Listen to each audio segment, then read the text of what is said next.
You may begin. Where and when were you born? Elizabeth, New Jersey, 1928, November 2nd. Did you have any siblings? I have a sister. She's 14 months older than me. I had a brother and he died. Oh. He was older.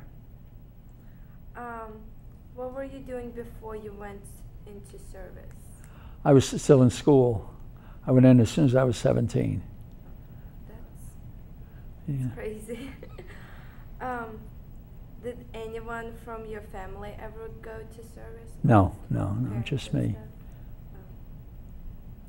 stuff? What made you mind to go into service? World War II. I thought I wasn't old enough. I didn't go till 46, but I was upset that they ended the war without me. I thought they needed me. How was food in the army?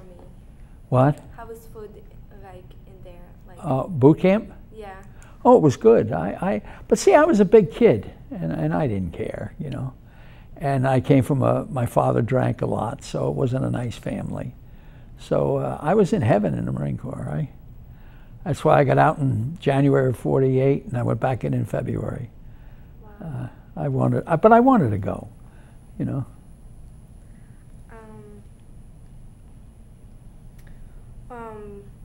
Wait. How did you stay in touch with your family? I wrote my wife, my future wife, but I didn't write my family that much. We didn't get along that well, so I just tell them when I was all right, you know, when I was overseas. But mainly my future wife, I wrote her, you know. Were you guys high school sweethearts? No, I met her we were about 11. My cousin married her older sister, but she'd never go out with me. And she always went with my buddy and gave me her girlfriend, who was taller. Oh. And never go out with me. So on my second enlistment, I come home to be the godfather for my cousin's 4th baby. Oh. So she was the godmother. So I took her out that day. I proposed to her the first night I took her out. Wow. But everybody said, how come you said yes? But we knew one another since we were 11, you know. We were kids together. She thought I didn't smarten up, but she thought I did, you know. If you could go back and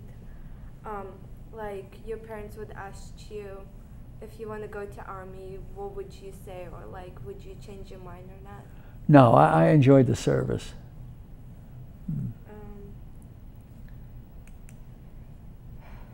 Did you ever contact with your fellow veterans? Marines, yeah. Marines. I have a guy that I was with in Korea.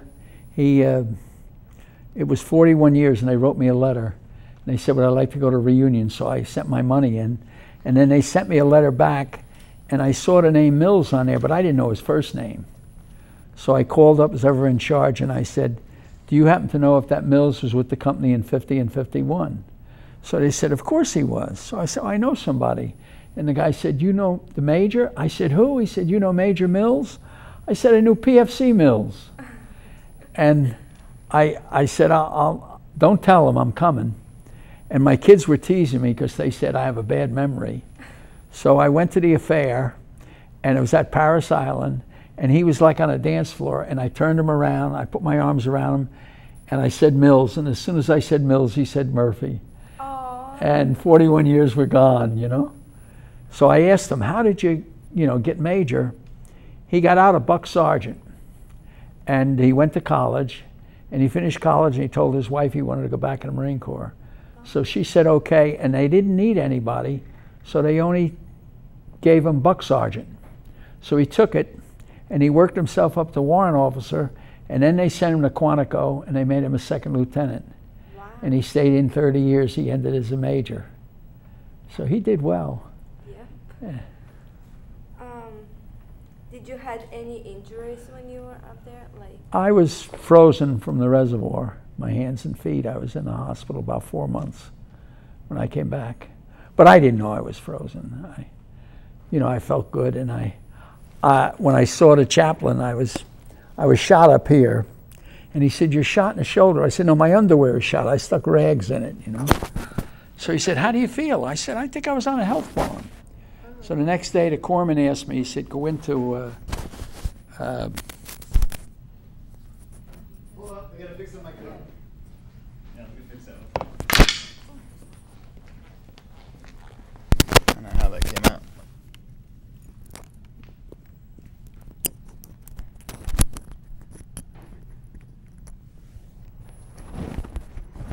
All right, we are good to go. Thank you. So the corpsman asked me, he said, "Go into the room." So I went in the room, and they took off my left boot, and they were talking a while. And I lifted up to see what they were talking about. I saw all the blood. So the shoe packs were about that big. So I looked, there was no hole in it. So I said, "How high up did he shoot me?" He said, "You're not shot, you're frozen." So I looked, I saw my foot was about that big, and I saw all the blood. So when they took off the other boot, I was watching, I saw all the blood. Now I couldn't walk. And I jumped up there feeling fine.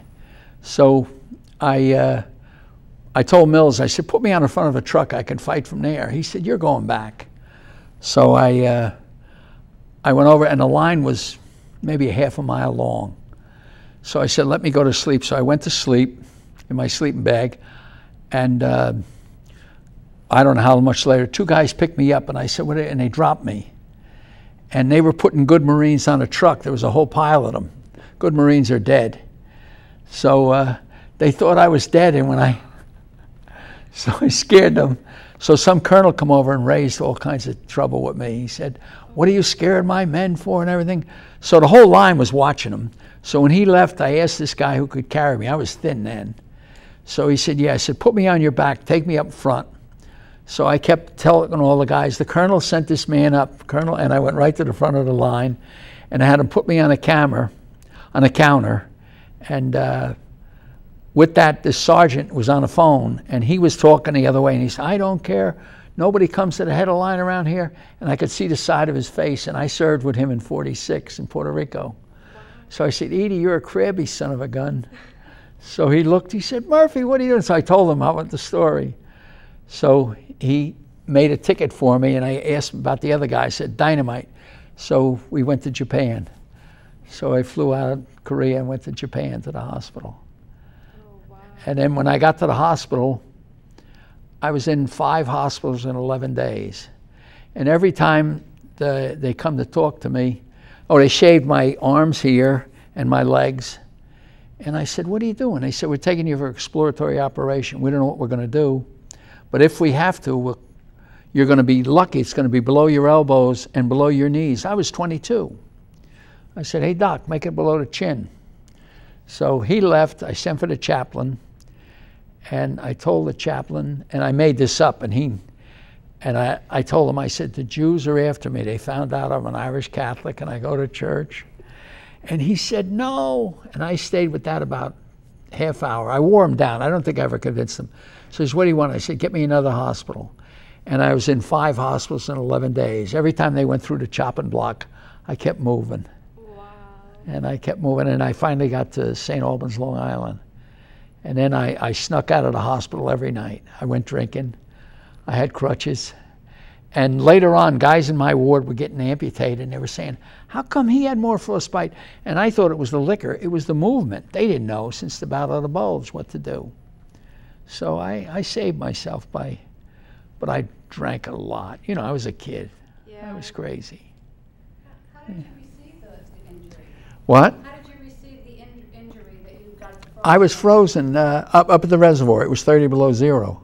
Okay, you said you got shot though. Oh, I got shot in the underwear. Oh. There was a guy over there. He was by that chair, and I seen him giving orders. So I figured I set the gun up. I was the gunner. So I set up. The hill was up here. I set up down here. There was 2 shell holes. So I knew we had to dig about that much to join them. And it was 30 below, so it was cold. So I set up down there, and the guy said, "The lieutenant won't let you set up here." I said, "I'll tell him that I got a better field of fire." So we set up there, and like good Marines, we went to sleep. And here we are in shell holes, and we're sleeping all different positions. And I woke up, and I never saw so many Chinamen in my life, and they were all over the place. So McAvoy was sleeping with me, and there was a guy over there, and he was giving orders. So I figured he was an officer. So I got a carbine up, and I lined up on him. And I had fought down south, so I didn't get excited. I took my time. I pulled the trigger. It went click. Nothing happened. So I went down. I took that one out. I put another one in. And I asked McAvoy, I said, give me one of your M1s. He had them in his sleeping bag, clean. He said, you ain't dirtying my rifle. You got to make the fire. I ain't getting up until you make the fire. So I got up again, and I lined up on him. And that time he shot me in the shoulder. And I pulled the trigger and went click again. So I went down. I took that one out. I put another one in. And I come up the third time, and he was laughing at me. And I got him. So then I picked up McAvoy. He says, where'd all the... I said, how the heck do I know? So I got the gun up, but we had nothing would work. It was so cold. So I went back to the line, and I pulled the guy out of a hole, and I took his bandolier off him and his rifle, and I dropped him in the hole. And the corpsman said, he's not good yet. I said, well, I thought he was good, you know. So the captain saw me and get over here. So I went to him, what are you doing? So I told him. He said, there's more than you alive? I said, all of us are alive. We were sleeping on the wrong side of the hill. So I brought the gun back and we fought the rest of the day there. But And because it was 30 below, yeah, you got the frostbite. yeah. Oh my heavens. So, but I never worried. The way I am now is the way I always was. So I was lucky. Wow. Did you believe in God when you were there? Yes, I prayed, but I never gave God credit for taking care of me. When I saw that thing about footsteps in the sand, when I read that, I said he was carrying me most of the time, and I never knew it. I said, I thought it was me. I was such a hot stuff guy, you know. Yeah. But he took good care of me.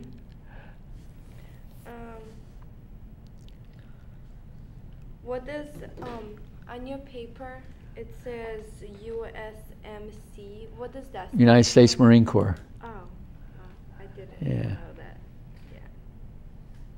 Yeah. What kind of did you got any special?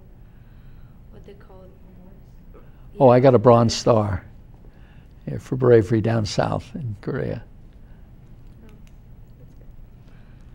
Right, well, Mr. Hines has some questions for you as a fellow Marine. Yeah. He wanted to ask you some questions. Okay. So he'll probably ask you more about maybe some of the combat. Yeah. Or some other things. So when did you marry your wife then? Did you When I come back after I get out of the hospital. Okay, so you Yeah. were discharged then after? No, I was still in the Marine Corps when I got married, yeah. And I had about 10 months to do. Because Harry Truman gave us another year, because I did 6 years. So, but I had a good time, though. And that was a really historic time to serve too. During the Yeah, wars. it was. You know, with Harry Truman, with Yeah. you know, the GI Bill. Yeah. And so many of the other We got, and like I say, I go to the VA hospital. They take real good care of you. They really do. I go down on in West Palm, being I work there. And the VA is good with me, yeah. And I get disability. I get 60% now. But I had a mainly I had fun. How And I, long were you in the service? 6 years. Oh, okay. Yeah, All right, Mr. Murphy. Yeah. So you were at the 2nd Battalion, 5th Marines. Yeah. When did you join the Marine Corps before? 46. Yeah. 46. So I got out the first time in January of 48. I went back in February. okay. So you went back in, and then when did the Korean conflict start? In 50. In 50. I was in Brooklyn Navy Yard. So I called up somebody. Somebody gave me a number. I thought it was the phone call. But they only had 50,000 Marines then. So I volunteered. I got to go at the first draft. Okay. So I went there before Incheon or anything. Oh wow. So I was a kid, you know, you can't die. You're 21, you know. So what was that experience like? Were you in Busan or? I was in Busan, yeah. And we went all the way up to Seoul, and we got wiped out outside of Seoul, Hill 56. There was 13 of us left out of 240. So we took a beating, but the next day there was walking wounded, about 20 of them, so they got them together. and we took 2 more hills. But they thought we were the spearhead. They didn't know we were the whole company, you know. But we were trained. You see, the Army first got there, they weren't trained.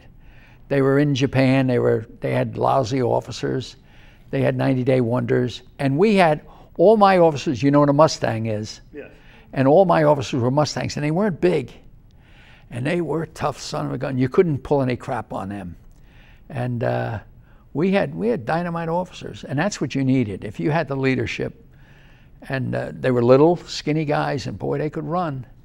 And they would lead. When we'd be going someplace, they'd be out in front. And when you have that, you have everything, you know. Yeah. When you got to Korea, had the North Koreans already attacked, or were you there? Oh yeah, yeah. Okay. So when you were in Seoul, was that your first time under fire? Yeah, and Incheon was. So what was that like? Can you describe to somebody who's never experienced it, like the first time? It didn't bother me. I don't know why. Now my buddy, on the boat going in, he asked me for a medal. And I had a couple of medals, so I had one from the Pope that was blessed, so I gave him that. I was mad at him. So we're crawling up the beach, and he got hit. So I crawled up, and he got shot in his entrenching tool, the handle. It's about that big. And they shot through it, and a splinter went in his butt. So I pulled the splinter out. I said, you got a splinter in your butt. That's all he got, you know. But, and I said, don't grab any of them fireflies, you know, because they were tracers. But it didn't bother me. But I was 21, so I've been in since I was 17. So I think that had a lot to do with it. You know, I was old enough, and I wanted to fight, you know. And you would think, and especially even when the Chinese came in, they were always in war. They were born in it. And you'd think they would be good soldiers. They weren't. And the Koreans weren't, even the South Koreans were terrible. Later on in Vietnam, I heard how good they were. If we had them on the right flank, our officers set up an L formation. Because he said, if anything happens, they'll leave. They all had black pajamas, and they'd become civilians. But, and they were little. They weren't big guys or anything. And like I say, it didn't bother me. I don't know why, but... And it didn't bother me. I cut hair, and I got guys will say, well, gee, my uncle won't talk about it. I said, well, I don't know. I said, it didn't bother me. And nothing got to me. I don't know why. So I read that you won the Bronze Star. Yeah. So can you tell us what happened that day when you got awarded the Bronze Star? I was, the captain needed somebody on the point, and I had gotten blown up in the dark, and I had lost my weapon. So I volunteered because I figured I'd get a weapon. So he says, you want to go out there? I said, yeah. I said, Captain, the only thing, I don't have a weapon. He said, you got a K-bar? And you know, it's about that big. I said, yeah. He said, you're a good Marine. That's all you need. So I went out on the point. And I was out there a while, and a guy was further out than me called me. So I told the captain I'm going to go get him. So I went for him, and he was gut shot. And when I tried to move him, it hurt him too much. So he said, will you guard me? I said, yeah. So I come back, and I told the captain. He said, you're about 100 yards away from him. I said, he thinks I'm guarding him. He said, did you tell him you had a rifle? No, I'm guarding him with a knife, you know. So then maybe a little while later, he got scared, and he called me again. So I went, they were trying to find him. So I picked him up, and I ran back with him, and I must have fell 3 times. So I put him in a hole in back of me, and he was breathing through here. And I don't know much about first aid, but I know you're not supposed to breathe through there. So I ripped up my T-shirt, and I tied that around him. And I put mud, because they had plenty of blood. And then I put the rest of the T-shirt, and I stopped him from breathing through there. So then he asked me for water, and I had 2 canteens. But I told him I didn't have any. So I told the captain. He said, why didn't you give him water? I said, I think he'll drown. I heard that. I don't know. So he said, do you realize how many's left? And I didn't know. And that's when I found out. He says, there's 13 of us left. He says, we all die tonight. And I didn't want to tell him, not me. So I went back out on the point, and I was out there, and the next day the walking wounded found him. So we had about 20 more, and the colonel said, take another hill, Roger, and out. So Murphy, there was 3 of us, and I was the only white one in our company. And the other 2 were black, and they never fought before. So Murphy and I were together in '48 when they did away with segregation. And we became friends. He was from Wilmington, North Carolina. And I was from Jersey. I had none of that in me. So we became friends. The other Murphy, I didn't know him. So he said, Captain, you're leaving my brother out there? You're going around him. He said, I can't afford to send anybody. He said, how about one man? He said, I can afford one man. He said, I'll go. So he come up with his M1, and he got shot in here and out here. It went through the helmet. He had 2 holes like that on each side of the helmet and didn't hit him. And he got in a hole, and I said, Murphy, you're white. He said, you son of a gun, I come to save you. And I said, you're white. And you can imagine what that sounded like. So he opened up, and we went back. And then I got a weapon, and we took 2 more hills the next couple of days. But, and they decorated me for going for that guy, you know. Nice. But, so later on, when you guys pushed up to the Chosin Reservoir, yeah. Did you have any idea what was going to happen? No. When you guys got up there? We heard that there was Chinese. We heard there was 2,000 Chinese came across the border. And that day, we must have fought 700 of them. So we killed I don't know how many, and they left. So when I set up, that's why I set up down there where I did. And the hill was up here, and I set up down there as 2 shell holes. It was about that much digging to do. So I set up down there. And like good Marines, we went to sleep. And I woke up, and then I saw the Chinamen all over the place. I said, holy mackerel. And there was one I told her it was over there. So I picked up I had a carbine. So I lined up on him. I pulled the trigger, it went click. So I went down, I took that one out, I put another one in. And I asked McAvoy was with me, and he had 3 M1s, as skinny as anything, in his sleeping bag, clean. He said, I'm not getting up until you make the fire. And I said, some guy's going to kill me. I don't care. You got to make the fire. So I come up the second time, and I lined up on him. And that time he shot me in the shoulder, but it didn't get me. It got my underwear. So I pulled the trigger. It went click again. So I went down. I asked McAvoy again. No, he wouldn't give me one. So I come up the third time, and he was laughing. I got him. So then I picked up McAvoy. He said, where are all the Chinamen? How do I know? They're all around the place. So I went back to the line to get a weapon, and I pulled the guy out of the hole, and I grabbed his bandolier and his rifle, and I dropped him. And the corpsman said, he isn't good yet. I thought he was good. So the captain saw me, and he called me over. He said, how many guys are alive? You know, I told him I was getting weapons for my men. I said, all of us. He says, you were on the wrong side. I said, we were sleeping. So he says, get that gun back. So we brought the gun back, and we fought back there. But and being we were in shell holes, they must have came up and thought we were dead, so they didn't check us. So, you know, when you guys were, I don't think anybody here really knows, but when you guys were in Chosin and you got surrounded, yeah. and you're making your way back to the coast, right. Did you have a sense of, you know, how should I put it, like, we won't get out? Yeah, you won't get out. Like no, you're done. No, I had some reservists, and this guy saw the parachutes, and he said, "What are the parachutes?" I said, "We're surrounded, and they're going to feed us and give us ammunition that way." He said, "When are we going to surrender?" I said, "You're a Marine. They're Chinese. You might die tonight, but you're not going to surrender." And we all felt that way. But I was with all the guys I was with, Mills and them. We all had hash marks. So we were all older, and I think that had a lot to do with it, you know. Like these guys now that are fighting, hell, they're in 6 months, they're on the line, you know. Yeah. And I used to say, why do they give women ribbons? Now I don't say that anymore, because they could be on a corner and somebody come up with a baby carriage and blow you up, you know. Did you happen to run into Chesty Puller while Yeah, I met Chesty down south. I had a sergeant that knew him. I was with Colonel Murray. He got there first because Chesty Puller he was only a colonel then, lieutenant colonel. And more people knew who Chesty was than knew who the commandant was. So the commandant had a lot of friction. So he picked Murray, and Murray was a colonel. So I met Chesty. The sergeant I was with served with him in one of the islands. So we went in, I had a couple drinks with Chesty. So I met him. Was he the character everyone says? Yeah, he really was. And he was small, he wasn't big. And when we were up at the reservoir, he was in Coteray. We were at U Damn Knee. And everybody used to say, they used to tease, they said, Chesty will kill everybody in the 1st Marines to get us out of here because he was going to come up.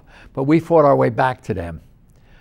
And I only read a book recently. The reason it was so cold, we were in line with Siberia.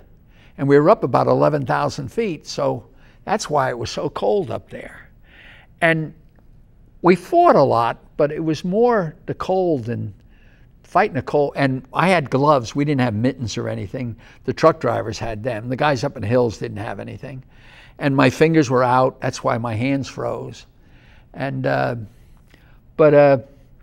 we, you know, we ate when we could.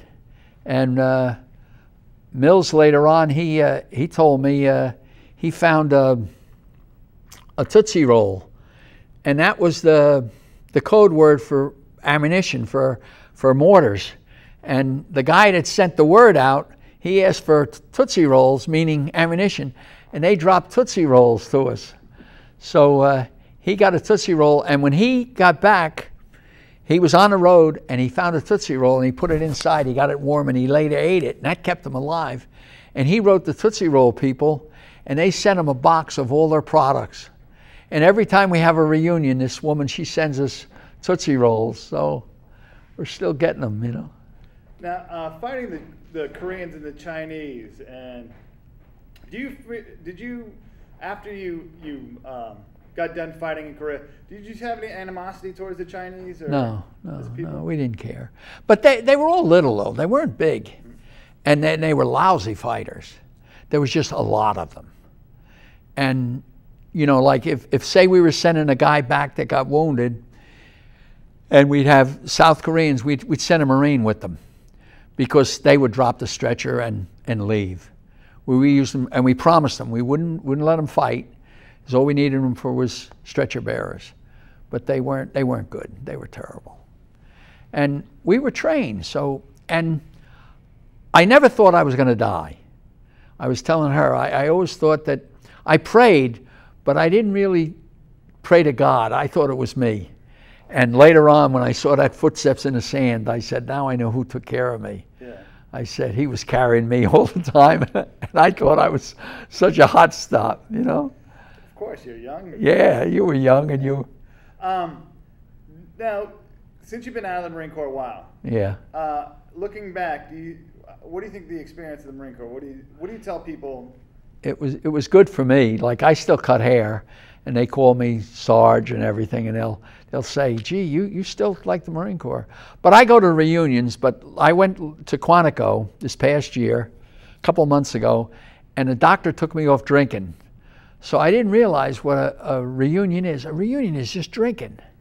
And I was the only guy there that couldn't drink, so I won't go to another reunion, I just said. And I can't eat fried foods anymore, so when you get older, that's what happens. So I eat grilled chicken. I'm supposed to eat fish, but I don't like fish, so I eat grilled chicken every night. Okay. Yeah. Would you recommend, if a young man came up to you and asked you about joining the military, what would be your advice? I like the Marine Corps, but now my son, he told me, he was at Vietnam, and they had the drawing on, and he was number 320 something, so he wasn't even going to get picked. So he asked me, he said, should I join the Marine Corps? So I went outside. He was 18 then, and my wife said, did you tell him? And I said, do you want to join the Marine Corps? He said, well, you liked it. I said, yeah, but do you want to join? He said, no, I figured I said, if you go to Paris Island, if you didn't sign yourself up, I don't want to be the one to send you down there, you know? And so when he got his physical, he was deaf in his ear. So they didn't pass him anyway. He couldn't go in, but he couldn't even make the Army. So, but I told him, and when I see young kids, I was telling her my grandson is a junior in high school in Stewart, and he's going to try and get in the Coast Guard Academy. And you don't need a politician for that. And he hopes this summer he'll be able to go away, and he's in a track team, so he runs a lot. So a guy that went last year told him, oh, they run the heck out of you. But he's used to running. So, and he told my son, he said, if I don't get picked, I'm going to join up. And my son said, you're going to college, and then you can enlist. He didn't care what he joined, but he wanted him to go to college first. Okay. He had to get that education, you Yeah. know. And I think it's all important. yeah. Is there anything you want, like, a lot of people don't know much about the Korean War, Yeah. especially people Yeah. who didn't serve, especially in the Marine Corps.